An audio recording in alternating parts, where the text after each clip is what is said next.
अपनी इच्छा की शक्ति से अपने आप को नया आकार दें। अपने आप को कभी भी स्वेच्छा से नीचा न होने दें।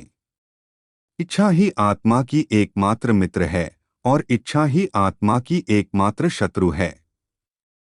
जिन्होंने खुद को जीत लिया है, उनके लिए इच्छा एक मित्र है। लेकिन यह उन लोगों का दुश्मन है जिन्होंने अपने भीतर आत्मा को नहीं पाया है। सर्वोच्च वास्तविकता उन लोगों की चेतना में प्रकट होती है जिन्होंने खुद को जीत लिया है। शांत मन में, ध्यान की गहराइयों में आत्मा स्वयं को प्रकट करती है। स्वयं के माध्यम से स्वयं को देखकर एक आकांक्षी पूर्णता के आनंद और शांति को जानता है। कोई भी जो अच्छा काम करता है उसका कभी भी बुरा अंत नहीं होगा, न तो यहाँ और न ही आने वाले युग में।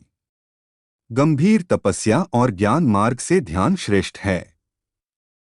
मुझ पर अपना मन लगाकर योग के अभ्यास से स्वयं को अनुशासित करो। मैं उन लोगों के लिए हमेशा मौजूद हूं जिन्होंने मुझे हर प्राणी में महसूस किया है। हे अर्जुन, तीनों लोकों में मेरे पाने के लिए कुछ भी नहीं है और न ही कुछ ऐसा है जो मेरे पास नहीं है। मैं अभिनय करना जारी रखता हूँ, लेकिन मैं अपनी किसी जरूरत से प्रेरित नहीं हूँ। कर्म मुझ पर इसलिए नहीं टिकते क्योंकि मैं उनके परिणामों से जुड़ा नहीं हूँ। जो लोग इसे समझते हैं और इसका अभ्यास करते हैं, वे स्वतंत्रता में रहते हैं। ज्ञान की भेंट किसी भी भौतिक भेंट से बेहतर है क्योंकि सब कामों का लक्ष्य आत्मिक बुद्धि है।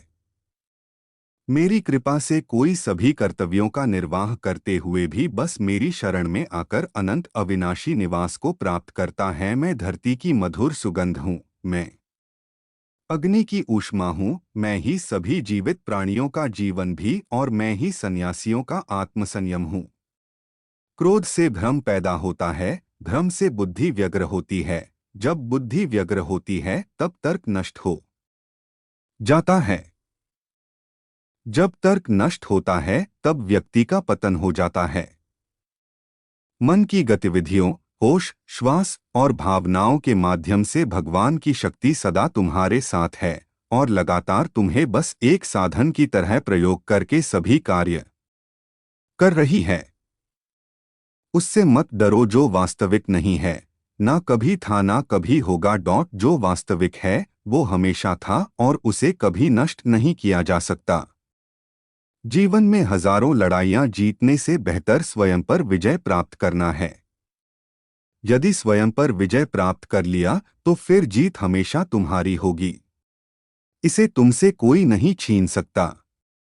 बुद्ध कहते हैं कि इंसान जैसा सोचता है, उसकी सोच जैसी होती है वह वैसा ही बना जाता है। कोई मनुष्य बुरी सोच के साथ बोलता या काम करता है तो उसे कष्ट ही मिलता है। वहीं यदि कोई व्यक्ति शुद्ध विचारों के साथ बोलता या काम करता है तो उसे जीवन में खुशियां मिलती हैं।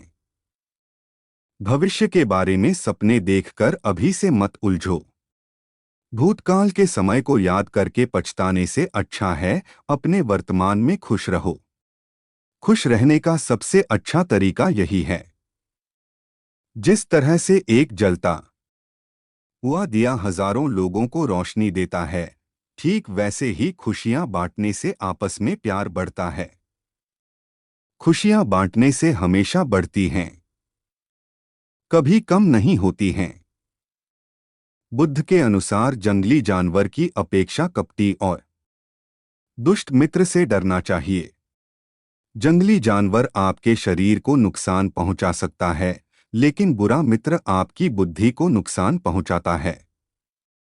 गौतम बुद्ध के अनुसार प्राणी अपने कर्मों का स्वयं स्वामी है। हमारे कर्म हमारे द्वारा ही उत्पन्न हुए होते हैं। यदि कोई शुभ कर्म करता है तो परिणाम भी शुभ होते हैं।